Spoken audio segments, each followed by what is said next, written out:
The spam filter checklist. 15 words and formatting habits that get creator emails blocked. It's not just your list health. The words free, act now, and a wall of exclamation points can sink your emails before a single subscriber opens them. You've done everything right. You built a clean list of people who actually ask for your emails. You send consistently. And yet your open rate just quietly dropped from 38% to 19% over 3 sends, with no obvious cause. Before you blame your list or your subject lines, look at the body of the email itself, because inbox filters read your words and your formatting, not just your reputation. A perfectly healthy list can still get throttled into spam folders by a message that reads like a 2009 promo blast. All caps subject, 6 exclamation points, the word free 3 times in 2 sentences, and a wall of hyperlinks with almost no plain text around them. This is a separate, fixable lever from sender reputation, and most creators have never actually audited it. Why content level filtering exists, and why it still matters in 2026. Early spam filters were almost entirely keyword-based. Block Viagra, block free money, done. Modern filters at Gmail, Outlook, and Yahoo are far more sophisticated, weighing sender reputation, engagement history, and authentication, SPF mark, far more heavily than any single word. But content scoring never went away. It's just one signal among many now, and it's the signal you have direct, immediate control over. A borderline sender reputation plus a spammy-looking email is often what tips a message into the junk folder, when either one alone might have been fine. Think of it as stacking risk. Your list quality is one pile, your formatting habits are a second pile, and filters look at the combined height.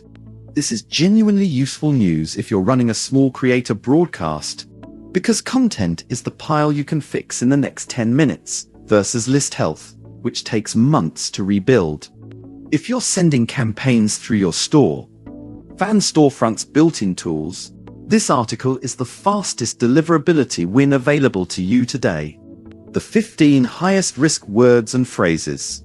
None of these words are an instant death sentence in isolation.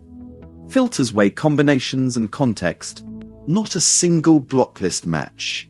But creators consistently underestimate how often these cluster together in a single promotional email, especially around launches and flash sales. Here's the list worth scanning your drafts against before you hit send. The real rule. It's not any single word, it's density. 1 free. And 1 exclamation point in a 200-word email is completely normal. 3 frees, 2 act nows, and a row of exclamation points in the same email is a stacked risk score. Read your draft out loud. If it sounds like an infomercial, a filter will probably agree.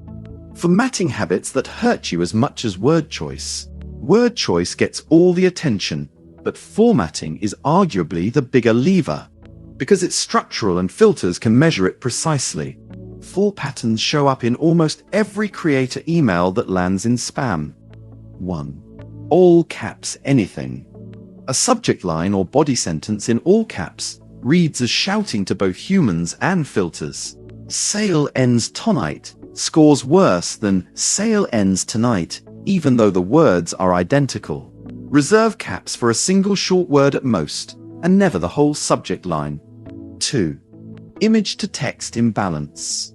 One of the oldest spam techniques was sending an email that's just one big image with no real text, because keyword filters couldn't read images. Filters caught on decades ago and now specifically penalize image-heavy, text-light emails. The exact pattern a single giant promo banner creates. If your email is one graphic and a button, add at least 150 words of real, readable body copy around it. This also happens to make better marketing sense. People buy from words that explain the offer, not just a flashy banner. 3. Link to text ratio. Count your links against your word count. An email with 8 hyperlinks and 40 words of surrounding text is a textbook spam pattern. It reads as a link farm, not a message from a person. A healthy ratio is roughly 1 link per 100, 150 words, with one clear primary call to action, rather than 5 competing buttons pointing at 5 different products. 4. No plain text alternative or broken personalization tags. If your email tool only sends HTML with no plain text fallback, or if a merge tag fails and the email literally goes out reading, "Hi first name E," that's a strong spam signal. It looks exactly like a broken mass mail template. Always send a test to yourself first and actually read it before it reaches your list. Subject line has 0 words in all caps, and at most 1 exclamation point. Scan the body for the 15 high-risk words above. No more than 1 appears, and never repeated. Total exclamation points in the whole email. 1, maybe 2, never more. Body has at least 150 words of real text. Not just an image and a button. Link count is roughly 1 per 150 words, with 1 clear primary CTA.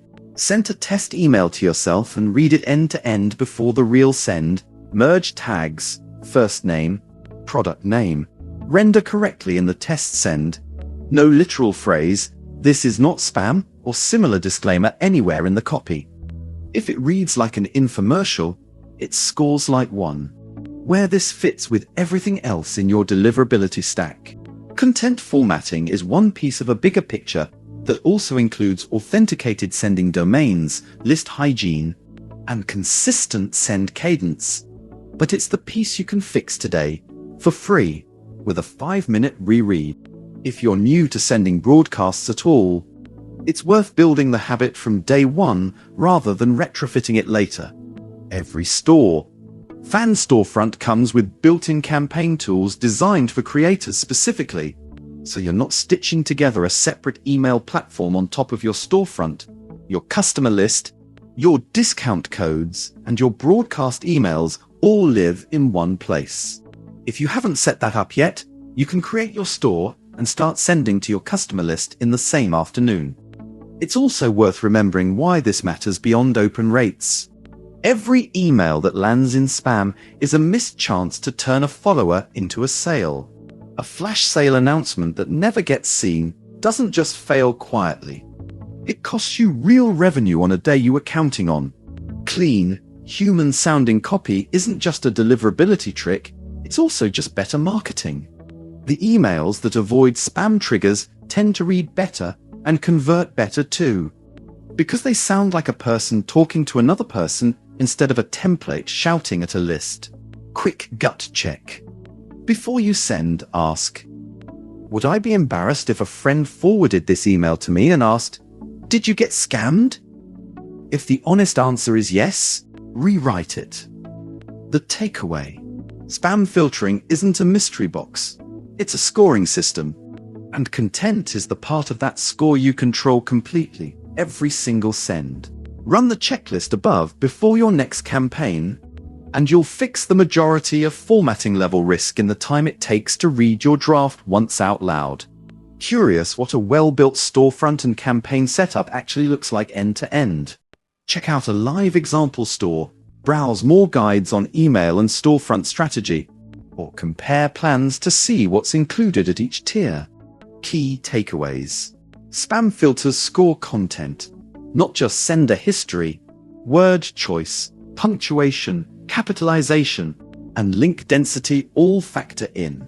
A handful of high-risk words, free, act now, guarantee, click here, aren't automatically fatal, but stacking several in one email raises your risk score fast. Image-heavy, text-light emails, like a single giant banner graphic, trigger filters designed to catch exactly that pattern. Link ratio matters. An email with 8 links and 40 words of body text reads as promotional spam to most filters. A quick pre-send checklist catches 90% of formatting red flags before they cost you an inbox placement. Start your creator store free at store.fan.